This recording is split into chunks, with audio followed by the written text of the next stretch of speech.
We all tell ourselves stories to survive. The most violent thing that can happen, and sometimes the most freeing, is when someone outside of your life finally tells you the truth. Every life has moments that change everything. A phone call, a diagnosis, a decision, a door that opens, or a door that closes. These are the moments that matter most. I invite you to be there with me in one of those moments right now. Together, we'll discover the lessons, the resources, and the inspiration you can carry into the moments that matter most in your own life. My guest today is Kylee Leota. She's a TEDx speaker, author of Infinite Leadership, and founder of Elements for Success. Kylee built her leadership framework from a very personal traumatic experience, not from theory. Today, she'll talk to us about what it costs to stop lying to yourself. Kylee, thank you for joining us today on Be There. And I have a question for you that hopefully will allow us to dive right into who you are and why we're having this conversation today. A central message that's come up in our conversations and also in your work is the fact that we always have a choice. But as I've explored your story, what I would love to know is if you always felt that was true, or if you've had to learn that as you've come out of some of your own difficult experiences. Yeah, so thank you, first of all, for being here. I love our chats that we've been having, so it's lovely to have one on a podcast as well. This is a really, really great question, and I think it's really important, particularly in today's sort of climate. I did not always think I had a choice, for sure. That was definitely a learned thing. And we were just joking off air that anyone around our age might actually remember the movie Dangerous Minds and Michelle Pfeiffer. And there was two reasons that was pivotal for me. For one, because I was studying to be a teacher. So I wanted to be a very cool, empowering, change the world kind of teacher. But second of all, that message really resonated for me around the fact that, we do have choices. Sometimes they're not always choices that we like. And, when I'm working with my clients, sometimes we talk about the least crappy of the crappy choices. Sometimes it's not always rainbows and unicorns in our choices. And I think we've got this idea that we're going to have a choice between a good choice and a bad choice. And I think sometimes that's actually not the case. Sometimes it's here's a crappy choice and here's a less crappy choice, which, what are we going to do? Sometimes it's rainbows and unicorns, but not always. I think that was a message I got very early. The secondary part that probably didn't drop in for me until after some of my adversity is that when we forget that we have choices, we walk out of alignment with our own power and we give it away. And I had not realized how much power I had been giving to other people by forgetting that I had those choices. Oh, wow. Well, that's a really great segue right into what were the circumstances where you'd Mm. forgotten about your power and you weren't facing great choices to exit those circumstances. So tell us a little bit about the Mhm. experience, maybe some of the causation behind forgetting about your own power, or maybe having expressing power wasn't safe. Oh, And then what was a moment that helped you reclaim that power and begin on the journey to where you are right now? yeah. So there's a couple of things for me. I think I personally, and I'm sure that there's other people that resonate with this story that have gone through adversity, is that I had probably a pretty negative association with the word power. And I think because it was Mhm. always felt like power over instead of power Mhm. with. And so I probably had seen that I had some power in inverted comments if you're just listening, the old bunnies, if you're listening to this, whether watching. But because we've had a negative association, and in Australia in particular, we have a thing called tall poppy syndrome. So you're supposed to be very humble, humility. You're not supposed to speak up about yourself or anything like that. So I think we don't have a really good association with the word to start with. So Mm. one of my learnings was power with and power to versus power over is a much more positive frame. My dad left when I was a baby, so I started off my journey, you know, even before I had conscious memories of feeling like I had no power. This person left my life. I didn't have a say in it.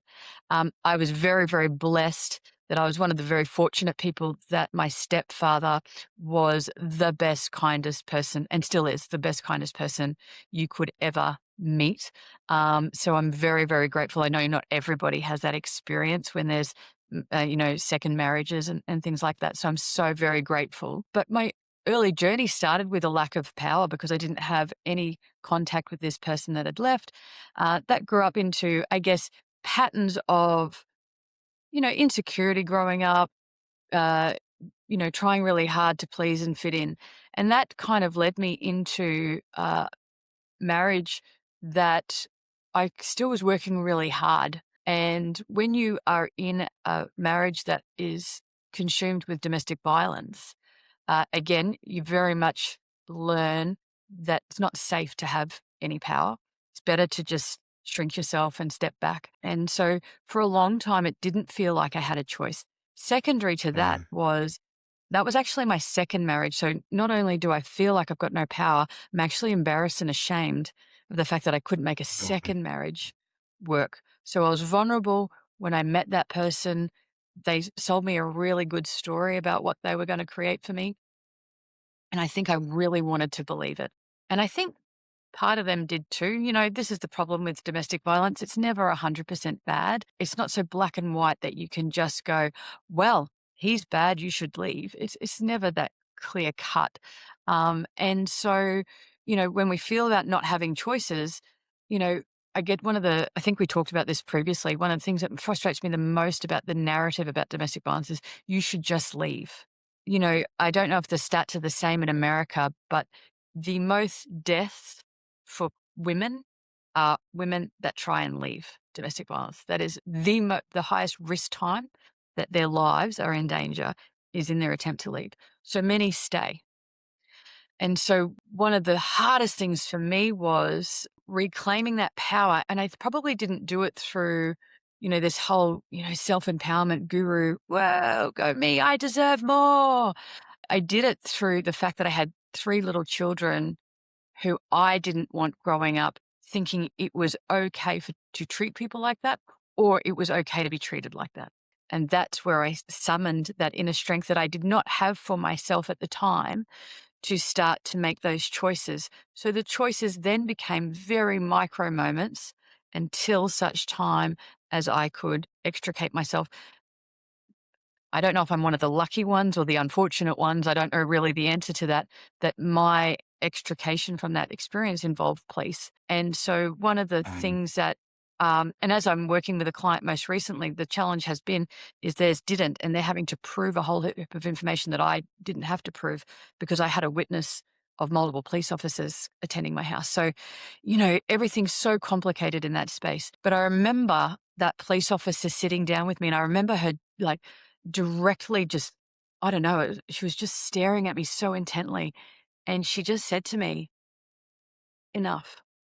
And it was the first time that I had felt really seen around the fact that this was really hard to do. And the power was in that moment ringing and asking for help. No more, no less. It was the fact that I had that choice and I made that decision to ask for help in that moment. That wasn't the end of it. It's been complicated since. But in that moment, that was a choice that I had. And there were other times where I didn't feel I could do that choice and I made other choices. But in that moment, I found somebody, and maybe that's the divine timing of that. The police officer that attended when I called for help that time helped me walk in my power, because I think that's the other part of it. We feel so isolated that we feel like we've got to walk alone. And sometimes the power is when you have someone to walk beside you. And in that moment, she was that power for me.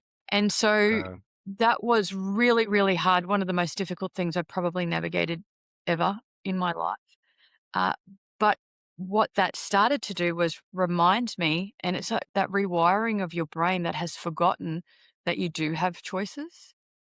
And so I had choice whether or not I went to court. I had choice whether or not I did, and started to these micro choices. I get up in the morning. I've got a choice about whether I choose this life or that life. Because once I was able to get some distance and separate, all of this stuff became so clear that you can't see when you're in the muck of something, and there's that saying that says you can't heal in the environment that hurt you. And I Oh, I love truly that. believe that. And that doesn't necessarily mean for everybody that they have to leave every relationship, but it does mean that if the person's not prepared to do the work, then that environment is not going to be conducive to your own growth and walking within your own power. So I think understanding that. Another really profound moment for me is I've always been a really avid reader. And for those that can witness, you can kind of see part of my bookcase. It's not even half. I am a real geek. And one of the things that I really became to understand is that circumstance, like a number of circumstances when I was able to sit back and reflect, was me being a character in somebody else's story versus the author of my own. And so, again, giving away my power by somebody else being the author of the story and writing what was going on and going, what would it look like if I was writing the story here? What would I talk about and what would I do and what choices would I make for my character?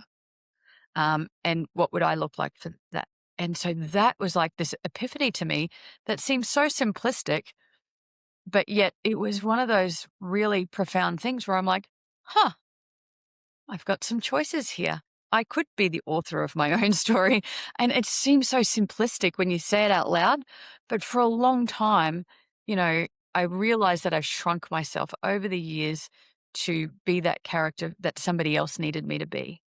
And I remember things like we have a cereal in Australia called Nutri-Grain. Um, and so simplistic, going to the shop, going down the cereal aisle and going, I could buy Nutri-Grain today. And I know that sounds so stupid, but they're the kind of things that you don't even realize you're giving away your power because you're adapting and being so agile to the environment around you.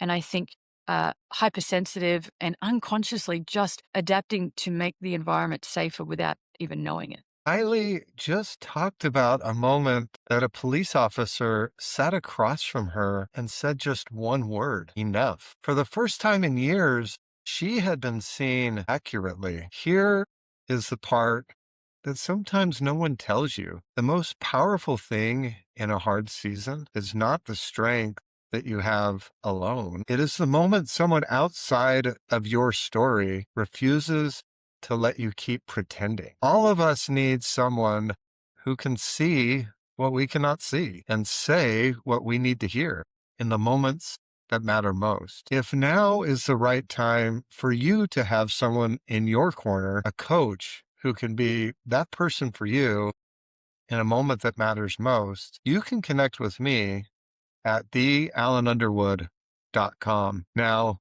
back to the show. So it was little increments over time, like a snowball growing. It was not, I woke up one morning, all the halo and all the solutions in the world. It was certainly not that. Growth is messy. I think that's one of the other things that I think people forget in that story is how messy. And some days you wake up and you feel like you're nailing it. And then other days you feel like you're absolutely failing it. And so gratitude was a huge part of that for me to walk in my power, was to wake up every morning and find things I was grateful for. And sometimes it was this, I don't know, initiative or something that I was doing. Sometimes it was the coffee in my coffee cup. Sometimes it was the bed cover, the fact that I was warm last night. Sometimes it was really, really little things that I had to really cling on to because they reminded me that I had a choice whether I got out of bed in the morning, had a choice whether I made myself a coffee, had a choice whether I had a shower or not, had a choice whether I got, dressed or not. And then I remembered, oh, see, I do have choices. And so then that evolved into some of the bigger choices. So, framing it up and down as I required. So how did that move me from where I was to where I am now was it is one choice, one step, reminding myself that I could sit here and make those choices. That moved me through moving out of a really long career that was no longer aligned to my personal why, I guess. And I was a, career professional in government for 20 plus years. And I'd never really thought about being anything else but that person.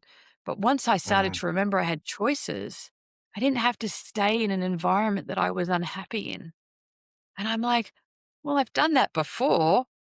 What would it look like if I did it in work, not just what? Hey, these conversations you start to have with yourself, right? So then it started applying the same principles. And that was, that the secondary catalyst for that was I had an injury that I couldn't work for a period of time. And I was having this massive heart attack about what I was going to do because I didn't know who I was outside of that. And so then that created that evolution. And when I was looking for what that looks like, you go on the internet, there's so much information out there that it's so overwhelming. And I think the paralysis comes from I don't even know where to start. And, through leaving domestic violence, through I had been, coordinated with, they put you in touch with psychologists and stuff like that. You can help you. And some of them are great, some of them not so great. I think it's a very select, but choice, right? I had the choice. If a psychologist didn't work for me, I could actually choose again and go find somebody else. Powerful. We forget that. But what I recognized was therapeutic was great and certainly needed for part of my journey. But what I loved was, and what was more evolutionary for me was coaching because it was practical and pragmatic and it was implementing and it was doing and it was moving myself forward. The therapy helped me understand why I got stuck in things. The coaching helped me move forward. And then finding the information that aligned.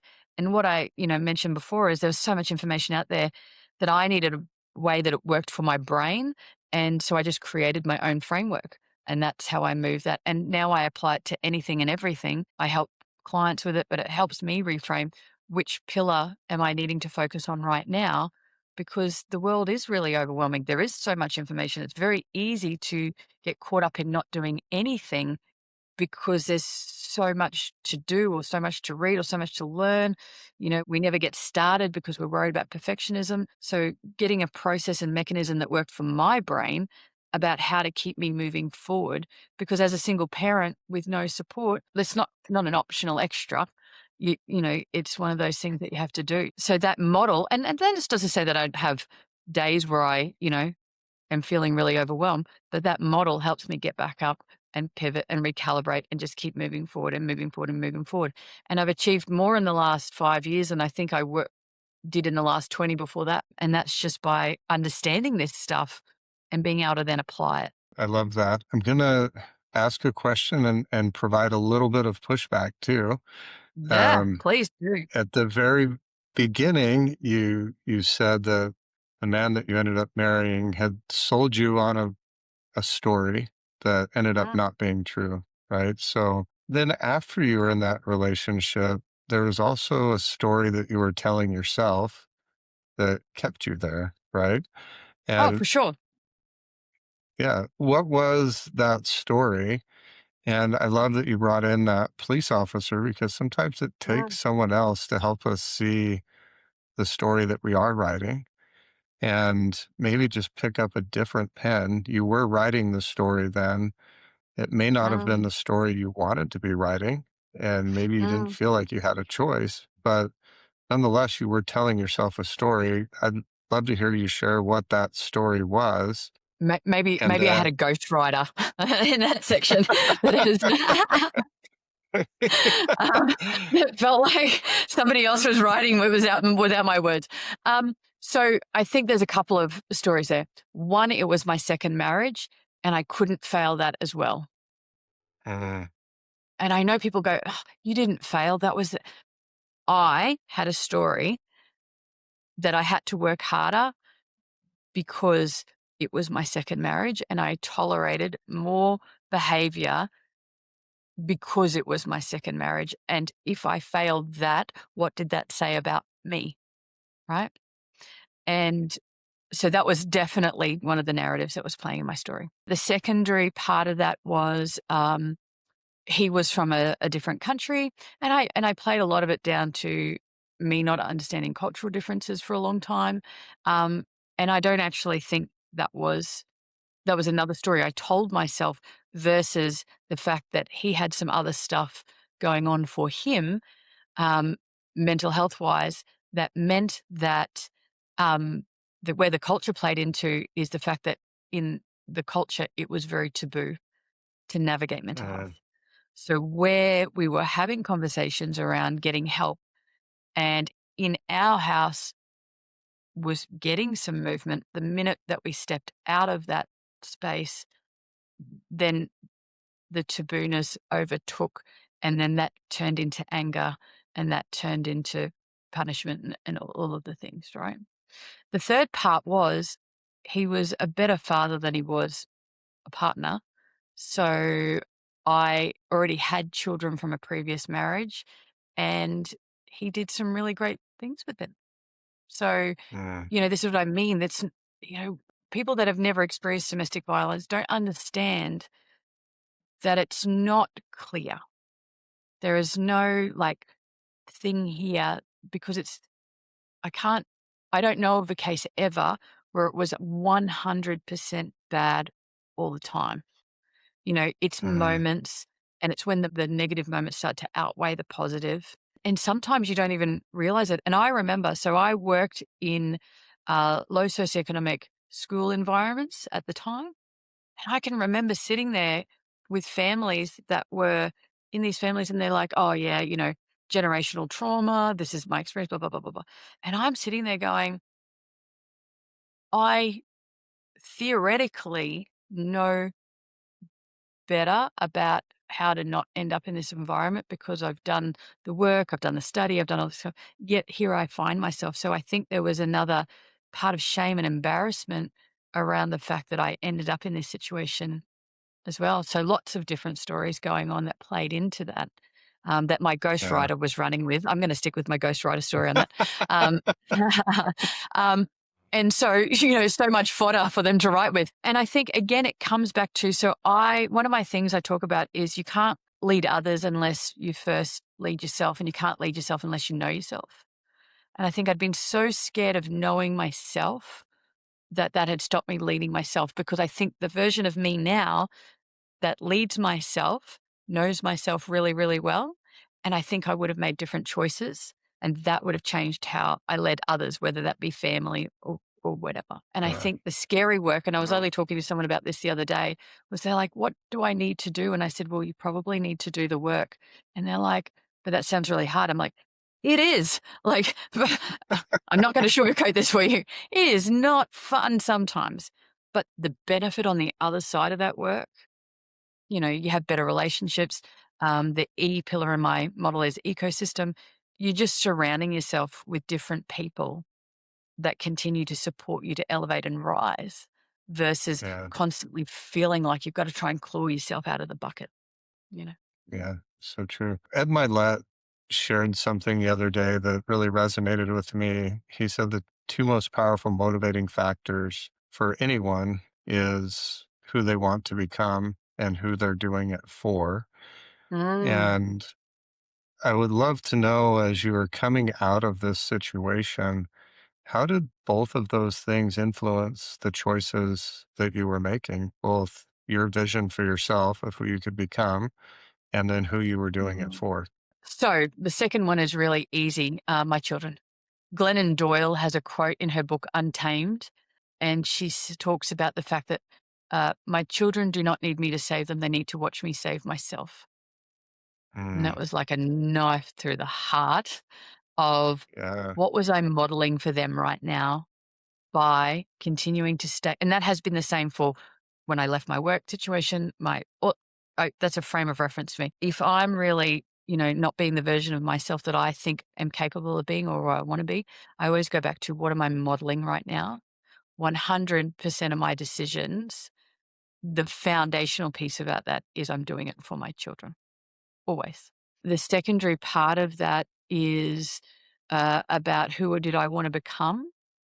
It's so funny that you asked this question Because one of the things I talk about with people a lot is when I don't know if you ever did it when you were a teenager, but when we're like want a boyfriend or a girlfriend, we write this, oh, I want him to be, tall, and I want him to be handsome, and I want him to, all of these checklist of qualities that we want in the other person. We don't often, and this is one of the things that I have done for myself, and I certainly encourage people to do, is what are the qualities and attributes I want in myself in this next iteration of myself, or in a healthy relationship, or in the job, or whatever it is. So this version of me that I'm becoming, what are the qualities and the attributes that I want in myself, so that I make sure that I'm putting myself in situations, environments, conversations that enable me to be that version of myself. So for example, the really good example I give all the time is I love to laugh. I love to have fun.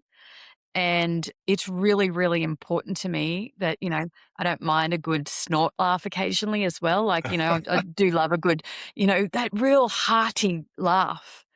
And so I don't want to be that version of me is fun and has joy and is laughing. So if I'm in situations, whether it be personally or professionally, where there's not a bit of fun to be had, I'm not being the version of me that I want to be. So writing that qualities and attributes list and reviewing it and revising it as I evolve if I go on my evolutionary process is checking in. But some of those foundational things are the same. I want to be a person of integrity. So I want to be in relationships. So having those values, but values are not just pretty words on the wall. They're, in action. What does that look like in action for me? So if I want to be in a position where family is important to me, is this situation helpful for my family? All those kind of things. So doing that list has been really helpful for me to create the version of me because, everybody wants money. You know, I don't know anybody who goes, oh, me, money? No, of course not. I don't want any. People might say that money is not the driver for them, but money is a byproduct of having these other attributes that allow you to show up as the best version of yourself, because then you're presenting the best version of yourself, which enables you to get access to the money or whatever it is. So going back to those qualities and attributes I want in myself and the version of myself, there's ever evolving. And I always keep Marianne Williamson's quote in my head around that you're playing small does not serve the world. And I also love that when one. you give yourself permission to shine, you invariably give others permission to do the same. It's really interesting that you bring that up today. I had two conversations earlier today with two different people, and in both cases, they were both struggling with promoting themselves. Mm, One happened to be somebody that has a vision for serving people with addiction and providing a safe place for them to recover, and that's grounded mm, in his own addiction recovery. mm, And as we were discussing this vision, he just said it just feels hard or not right to ask people to invest in my vision. And mm. part of that was it felt selfish to him. And Yep. the other person was a young man who's preparing for medical school. And, you have to write these essays and explain your history. And he Mm, has a very difficult time sharing the narrative of his own success or the good things that mm, he's done. And I love that you use the word shine, because that's something when I'm working with clients, I have a framework that I call shine. mm, And the theme of that is selfless self-promotion.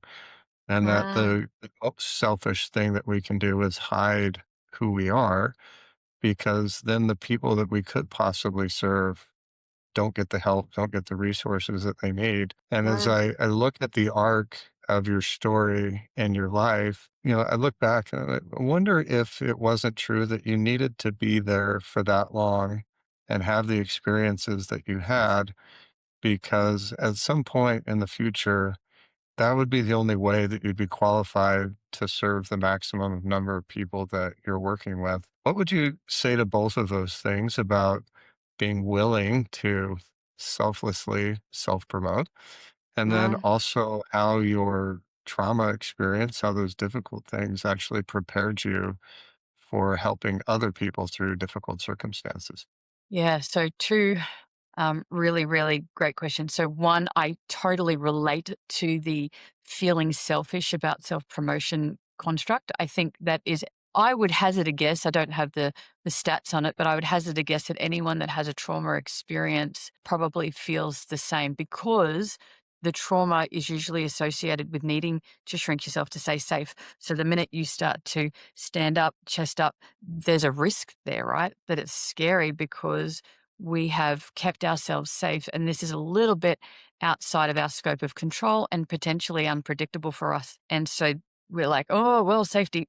I'll just step back here. I'll just step into the corner over here and stuff like that. I think, and it was actually funny because I'm part of a speaking association, and the presenter last night was talking about sales. And every time I hear the word sales, I get a little twitch in my eye, because I really do find that promotion kind of part difficult. But I often remind myself that when I'm sharing my story, I'm not sharing it because I think I'm better than anyone.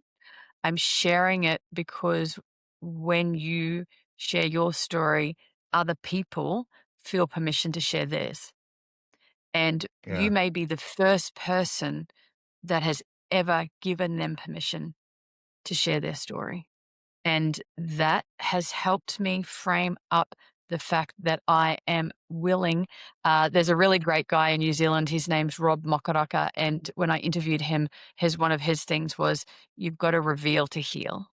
And so Mm, when he's talking about engaging with somebody, it's not about trauma dumping on people, but it is about, I see you.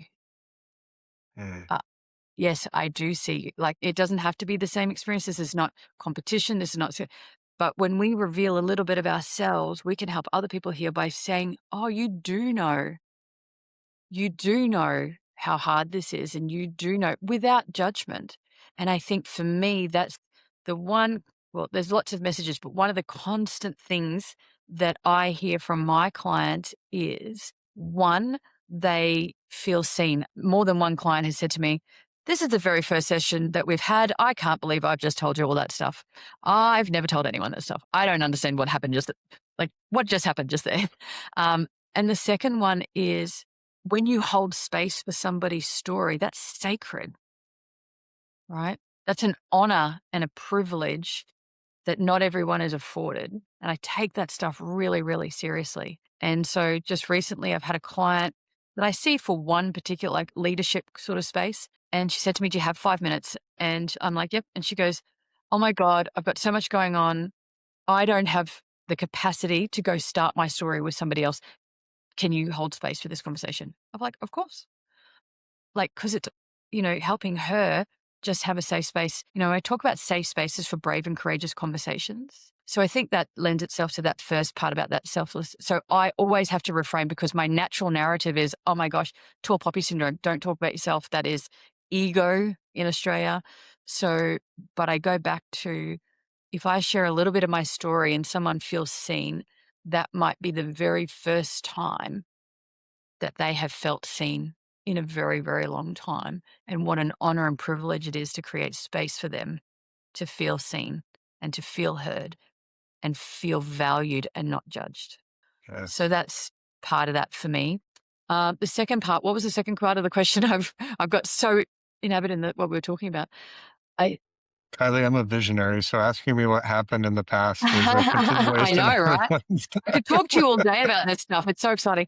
I think the part of my story is just that constant evolution. Oh, no, I answered the second part first. I do it for my children, but the second part of that self-promotion part is really around just reminding myself that a lot of people don't share their stories because they're worried about being judged. And I don't Mm, share my story. I've had this, somebody a long time ago said to me that I shouldn't talk about my story. And because they said that it was kind of like, you are more than this story. And I absolutely am more than that piece of my journey. But I think what happens is, life is really, really hard. And I think social media, if you play in therapy spaces, there's a concept called DBT, which is dialectical behavior therapy. It's a form of therapy. I have my own DBT, which is diagnosis by TikTok. I talk about all the time, right? So people Yeah. look at all of the stuff on socials and stuff like that, and they start comparing themselves to what's on there. And I think that we have to be so careful that we can potentially invalidate our own stuff by watching what other people are sharing. And it might be that they're sharing a story and go, oh my gosh, my story is not as bad as theirs. Oh my gosh, who am I to be upset? Or, oh my gosh, their story looks so perfect. Oh my gosh, who am I to be having these struggles? Why can't I get it together? And I think the truth is your story. And it's okay. Everyone's got a story. And I think the more we are okay with sharing parts of our story with the people that have earned the right to hear it, because not everybody has earned the right to hear our story. That is the where you're going to get those safe spaces from. And that enables me to keep sharing this work, keep doing the work, promoting myself in a way that is aligned with what feels comfortable for me. Like, you are never going to get me on one of those rah rah sales calls ever, ever in my whole entire life. I will never be that person. You know, sometimes the selling is in doing the work, having the coaching session with them feeling transformed by the experience and going, oh my gosh, I want more of that. So sales Yeah. doesn't always have to be that force thing. I think, and that's been a big reframe for me about what could sales look like if I was promoting myself in a way that felt aligned and non-pushy and felt comfortable. I think the simplest answer that I'll provide, and you're certainly probably able to respond to this, is that if you go into a situation and what you want is to sell something, probably already missed the mark if you Absolutely. take the exact same situation and you go in with the idea of you want to serve someone. It's a totally, the activities might be the same, the money tied to it may be the same, but you're going to approach that very differently. And Mm, that was actually a conversation I had with this gentleman today was, if you think what you're doing is you're going in trying to get an investment, you're trying to get a client, you're trying to get a sell, then it should feel selfish because yep. everything I just said is all about you. However, Yeah. if you go into the exact same situation and you turn that around and say, this investment is important because I can help 100 men who are struggling with addiction. Working with this client is important because I know I have the experience, tools, knowledge, ability, wisdom, and connections to help Mm, improve their life. And that's not mm, just going to stop with them. That's going to translate into their relationships and into their businesses and through their children. mm. And even though the activity may be the same, I think the way that we perceive it and approach it can be very different. Oh, 1,000%, a million percent agree with you. And I think the frame of, there's this concept of servant based leadership, but I talk about service based leadership. And, service is that idea that I'm here to help. And sometimes the service is I'm not the right person, but I know somebody who is. So it's not, Mhm. it, and, there's a beautiful poem about not being everyone's cup of tea. And I think the service is if you have that idea of goal of being of service, the idea is you want that person to get what they need. It might be with you, or it might be connecting them with somebody else that can do that because what they will do is they'll remember and the next time they need something, they'll come back. And maybe you're the right person for that one. And so we're building relationships, we're building sustainability, we're building connection, authentic connection, because I'm giving you this information with the goal of helping you. It's not, transactional. It's, there's some depth to that. And over time, we evolve these and nurture these relationships with people. And we look at what that looks like. So I think that service based idea is so profoundly true because if I had somebody like, I don't have a background in addiction, I can talk to the theory of it. And I certainly have mm, lived experience of people with addiction. But if I, knew that young person and somebody was struggling with addiction, I'm like, do you know who you should speak to? You should speak to Bob because Bob's really transformed his own life, but other lives as well. That's service based leadership. And then that person's going to remember that. And they're like, oh my gosh, Kylie was so helpful. I wonder what she can help me with next time. Right. So, Yes. and I think we have such an idea, we're sold on scarcity. There is more than enough to go around. and it swings and roundabouts, and it ebbs and flows and it comes back. But if you have that service-based idea, and that's, even outside of the business kind of things in life, if you have this idea of service-based, how can I be of service? There was a hospital show a few years ago, and the opening line was, how can I help? Right? New Mm, Amsterdam was the movie. How can I help? And I just, that's such a simplistic question. And some people might go, I don't know, or some people might have a really clear idea of that. And if I don't know, then what the next question is, we go down that journey. Because at the end of the day, we want people to be happy, healthy, and connected. And if we can help in some way, great. yes. So, one of the things that we talked about was doing this for your children, making choices for your kids. I'm sure that didn't end with that decision, that moms Every day. selflessly serve throughout the life of their kids. I would love to know the conversations that you've had with them about that time period because they went through it too. So they saw Mm. things, they heard things that impacted them. So what were the conversations you were having then that to help them, and how have those conversations changed now as together you look back at those life experiences? So, one of the things that I was predominantly fortunate about in my experience is a lot of stuff happened behind closed doors versus necessarily out. They were not always exposed to that kind of stuff. So there was a little bit of a saving grace in that for me. My youngest, who was very young, he was probably the most exposed, and he doesn't have a lot of memory of, well, he doesn't have a lot of verbal memory of it, but there's definitely mechanisms that tell me that the body keeps score kind of idea. There's some memories there. Yes. I think that the conversation I had at the time was similar in the sense of my job as your mum is to make decisions that I think are the best decisions for you in this particular moment. And I may not always get that right, but I'm going to make the best decision that I think, based on the information that I have, is the best information at the time. That conversation has, so this is my 11th year anniversary of my escape from DB. That conversation is still happening. I will still make decisions based on what I think right now, and I'm happy to be wrong. I don't, that's okay.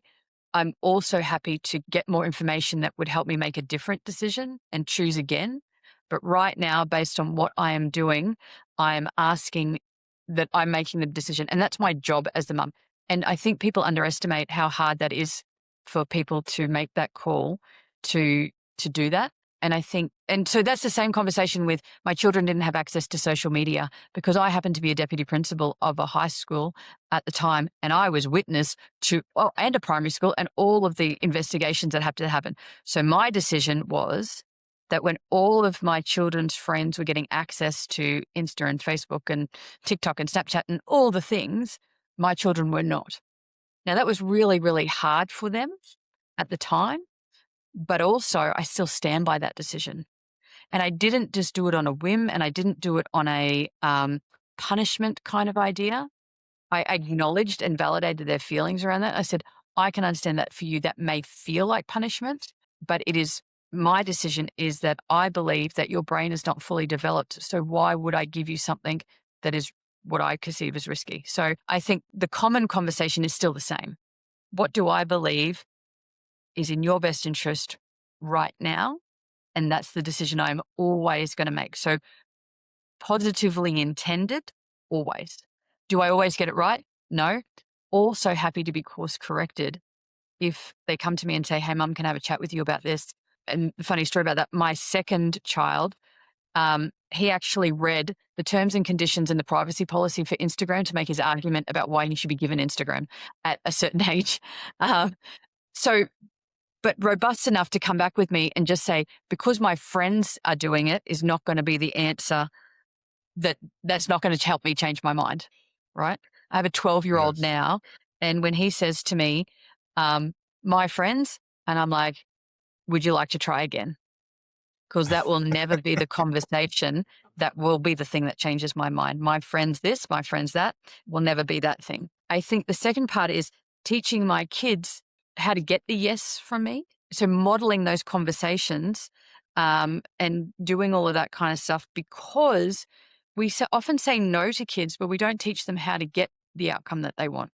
And so teaching them how to do that helps them in life around, well, you can be upset about something. So acknowledging and validating their feelings. It's okay for you to be upset. It's not okay for you to do this, because that's true of life, right? And I'm not a helicopter parent, but if you lose trust, you've got to earn it back. So I didn't put all the restrictions on my children the way that other people have done on their parenting apps on their phones. But the rule was, you don't have your phone in your room. If I ask to see what's on your phone and you don't give it to me, the phone's gone until you've earned it back. So we had different rules around what that looked like. And I think that's what we've been working on in terms of actually practicing those conversations out loud rather than having a guessing game about what this should look like, because kids' brains are not fully developed. They don't necessarily have a frame of reference. And we tell them what we don't want, but we don't often tell them what we do want or how to teach them how to do that. And so Mm, that's a constant evolution around what we do. So, but the common theme is I explain my decision. I just don't randomly make the decision. I go through and I have this conversation and I explain my rationale, not to justify, but to help them understand what's going on in my head. Because at 12, they don't have the same experience as me. They don't have the same exposure to the world as me. So their version of what they think is okay to get is different to what my version. Like, lots of parents do sleepovers. I didn't do sleepovers because when my daughter was 8, she went to a house and a week later, the dad stabbed the mum 72 times, stabbed the daughter and stabbed the son. And they all lived, but they've had to have all that horrific experience, right? My 12-year-old son and I were only talking the other night around the fact that he's like, can I go have a sleepover at this person's house? And I had to say to him, actually, he said to me, when you were young, did you have lots of sleepovers? I said, yeah, I did. But I also had different information. You know, my mum didn't live through an experience of their child going to a house where there was a stabbing. Like, so that yeah. definitely changed. But instead of just saying, no, I don't do sleepovers, I said, I have to work really, really hard to feel comfortable and confident to do a sleepover. I'm certainly not going to send you to somebody that I don't know, that I haven't met the parents, I haven't done like so just explaining that conversation has been really important. And so we actually have the hard conversations. We don't avoid it, but also setting them up. We're jumping on an early call because the America Brisbane timeframe. I love early mornings. It is like my jam. I love it. Is when I'm most cognitively fresh. The rule in my house is don't ask me after anything after 6 p.m. because the answer's no. And so that's because my brain's tired and I want to have those really hard conversations. So I'll say to my kids, again, setting them up for success. If you really want this outcome, say to me, hey, mum, can we have a chat in the morning? Or, hey, mum, we've got to have this conversation, because I'm juggling lots of things. And if you need me to hold space, I'm teaching you how to increase the likelihood of getting the yes from me versus just shutting down those really, really hard conversations. So yeah, I think that's part of it is openness, hard conversations. We practice it. We don't always get it right. Apologizing, circling back, pausing and actually saying, hey, mate, I didn't really like the way I showed up in that conversation. Can we have a chat about that? That's humility that adults don't do to kids very well or very often. But I think it's really powerful because it models for them that it's okay to take responsibility for your behavior. It's okay to not get it right all the time. It's okay to apologize. And it's okay that the repair is part of the process from Mm. that. So I think there's lots of things to that. But your kids and mine can get together and commiserate. And my That favorite thing with my kids, they always want a phone before I want them to have a phone. Well, all of my friends have one. Well, great. Then you'll always be able to borrow it and get a hold of me whenever you want. It's super easy. Um, to kind of wrap things up here, I would love to have you speak directly to the person who you were, because right now there are girls, there are women that are living through a situation that maybe they're telling themselves it's not that bad, or um, Oh. And like you said, it's not always black and white. It's not always good or bad. Sometimes it's both. So, what would you say both to you, the previous version, and to the Mm. person who's experiencing that right now? Yeah. So I think it's if you are really unaware and you're just going through and you've just normalized, it could be that you grew up where that was just the thing and so you don't really know any different. I think part of it is taking the time to sit with yourself and notice what's happening in your body when those things are happening. Because if I was really honest with myself, my stomach would clench. I Mm, would be almost like looking around. My brain was like playing chess 10 moves ahead, trying to anticipate what could happen so that I had the right answer for the right scenario. And so if you notice, like one of the people, I was doing a podcast a couple of years ago and we talked about the fact of being highly intuitive. And I'm like, I guess my reflection is, am I really highly intuitive or am I really highly attuned? Because it was really important for me in my experience to be able to read a room really well to keep myself safe. So did it come from hypervigilance? Or is there that intuition that comes from that? So I mm, think, there are some really great resources out there. And I think one of the things that people think about is domestic violence is physical and we forget that it's emotional, it's mental. And I think it's really hard because I this sounds absolutely awful, but there are times where I'm like, "Oh my gosh, if I had the black eye, then that would be really easy to explain what I was going mm, through." But I yes. didn't have the black eye, so who's going to believe me? I Mm, distinctly remember going, if he actually connected, instead of just holding the fist to my head, um, I would actually be able to that felt like at the time, it seems crazy, but I would have more power because I could go, "See, see, see, see." That would actually the thing. There is a resource out now which talks about coercive control. And so we know that, you know, there's usually things that happen along the way before things get really bad. In Australia, it's actually been legislated that people can be charged with coercive control. They don't need to just be charged with domestic violence anymore. And I think mm, I think that's where Australia is leading the way in this work. But if you have a look up at the coercive control wheel, some of people are going to go, really? Oh my gosh, oh, come on, whatever. And it's things like put downs. Do you know, in a happy and healthy relationship, that's actually not normal. Who knew? I didn't. Um, think I know such basic things, right? Weaponizing the children, financial control that looks like it maybe doesn't look like I'm taking your money, but maybe it looks like, why did you spend that money today? You're being irresponsible. And like with everything, like I said, it's not black and white, it's not gray. You could be a very conservative financial household budget that's having a healthy conversation around managing money. That's a whole different thing. But saying things like, you need me because without me, you wouldn't have any money is a form of coercive control. And I think, this is not about man blaming because there are certainly women that are perpetrators of this space as well. So I want to be really clear that I'm talking about perpetrators of any of this stuff. And I know that it is not exclusive to men. We know that men are predominant. I also understand that men have not had the opportunity to learn these skills, but it's not your problem in the sense that if you grew up in a house that was unhealthy, it's not your fault, but it is your responsibility moving forward to not make the same decisions. You can't heal in the environment that hurt you either. You have to make better decisions if you want a better life.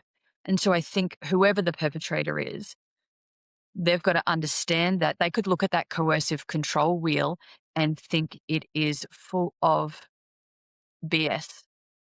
But the truth is, it is a lot of micro behaviors that lead to unhealthy macro behaviors. And so, even being comfortable enough to go, oh my gosh, I don't think I do this. I might ask my partner and I might have to hold space for the really uncomfortable truth around that, because I don't want to be this version. Like, I would look at that wheel And when I speak to men, and I actually have clients that have been the perpetrator, when I sit there and go, is this the version of you that you want to be? The answer is always no. But it takes a huge amount of courage to be a different version of yourself. And you have to often learn new skills that you've just never had access to learn. It is not permission for behavior, but it is understanding that sometimes that's the reason that we're in this cycle, because it's what was been modeled. And if we want a different model, we always want our children to have a better version than we had. And that sometimes means that we make different choices, but sometimes the choices are not necessarily healthier. So going back and reflecting on that. I think for people that are going through that story, I want you to know that that ecosystem part that I talk about is very important, is that if you keep asking for help from the wrong people, you will feel like a crazy person. And so how do you figure out who the right person to ask for help is? Because if you're going to your family as much as you love them, they may not have the skills and the tools to be able to navigate that. So I know for me that ecosystem, the people that I started surrounding myself with that actually went, what do you mean that happened the other day? Was the first, oh, maybe that's not, oh. And you start to surround yourself with people that actually have relationships, whether that be personal or professional, that are more aligned with what you think is a healthy relationship. And then you start to Yes. go, oh. So I think that is knowing that your experience is real and it is your experience right now. And so please know that it's important for you to understand that you are worthy and you are valued and you are worth more than how you're being treated. I think that's a message that I'd be really important because again, if I go back right back to the beginning, is that the fact that you've got choices in the sense that you may not feel like you've got the choice to leave right now, but you may have the choice to choose who you have that conversation with, or if you have a conversation with somebody. You might have the power to choose to connect with a service that maybe your organization provides in terms of a free counseling option, or there might be a free service that you could ring just to talk to somebody. And you can also choose that if you are feeling unsafe and the person that you're speaking to is not the right person, you can choose again. Because I think sometimes we get stuck in a therapy, we find a therapist or we find someone to talk to, and it doesn't feel quite right, but we feel like, oh my gosh, I've got to stick with them now. You don't. You can choose again till you find somebody who makes you feel seen and heard and valued and then can help. Because it's only when we feel that that we can make the next choice of, is this the life that I want? And this life, and is this life, and this life? And I think we talk a lot about intrinsic reward systems as adults. Like we should do it for ourselves. We should be validated from the reward of doing the thing. I think for me, if I had only relied on that mechanism at the time, I would still be in my circumstance. So cling on to anything that's going to give you the power to make better choices for your life and then do the work on the validating because you are worthy. Certainly in those moments you don't feel worthy. But if you only relied on feeling worthy to make a decision, you're not going to make one. So cling on to something that is more powerful to you. And for me, that was my children. For other people, it might be something else. That's what gave me strength when I was feeling like I had no power. So I just think that we are so indoctrinated in adult society to think that we should only need the intrinsic, but we often need an extrinsic to move us towards the direction so that we can do that other piece of the work. Yes. So to wrap things up, I always like to end with some gratitude. As you Mm. look back upon your life, where you've been, where you are right now, is there one person who's made a significant impact and if so, what would you say to them?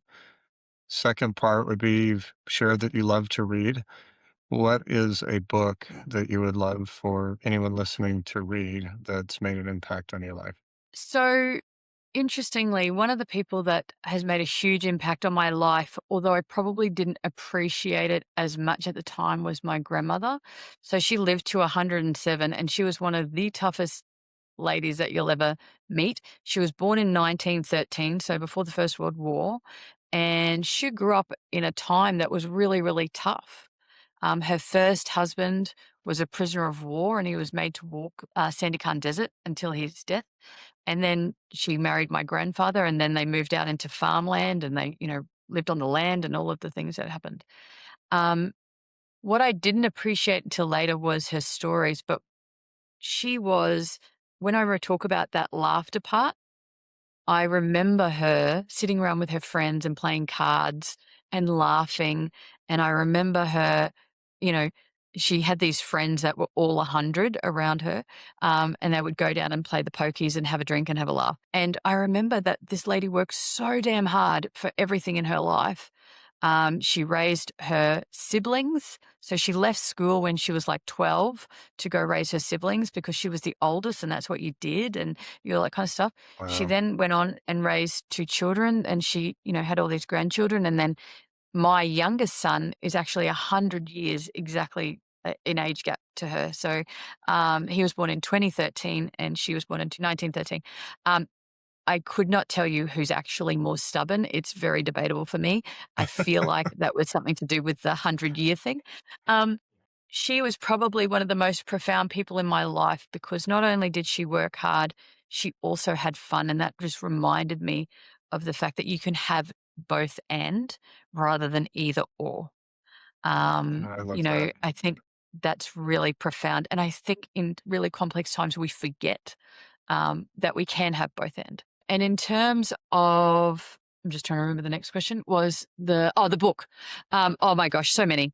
Um, for me, there's a couple.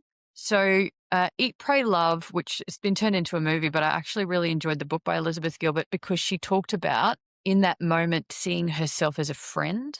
There's a line in the book that says something in this really dark moment. She saw herself as a friend, and going back to even what you were commenting earlier about this guy finding it really hard to sell himself, or that thing is, if I was talking to a friend would any of the things be coming out of my mouth that are coming out as I'm talking to myself?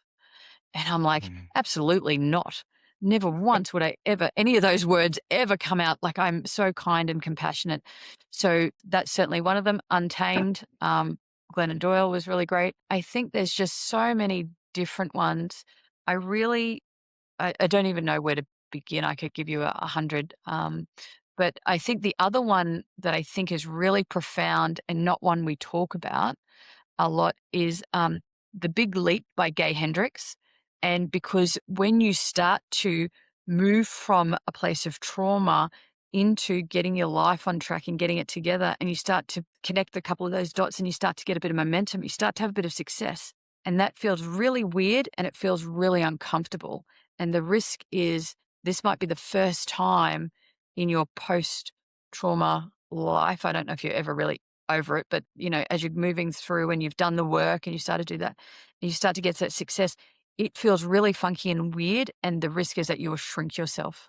So the big leap where he talks about the things, we talk about the fear of failure, but the fear of success, I think was really profound for me because I realized I got to a level of comfort. And when I started to step above that, I was bringing myself back down to the level of comfort that I was so used to playing small in. And for me to get to the next level, I actually had to overcome my fear of success because I was very Uh, used to the failure side of it. That was a familiar story. Wrote the book over here. Fear of success was a new thing for me, and I think that was.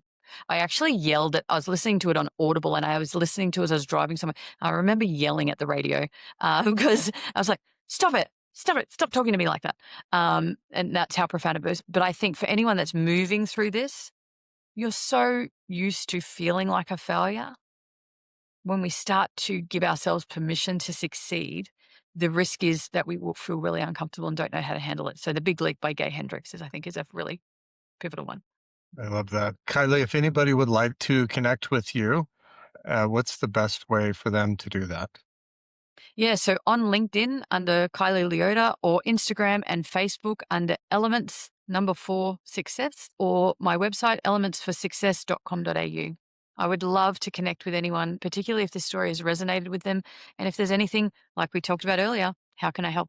Wonderful. Kylie, this has been delightful, and I'm sure that will be a blessing for anyone listening right now that's going through a difficult experience, whether it's one that mirrors yours or something different. Thank you for sharing your story, giving us part of your time, and more importantly, for who you are and who you've become.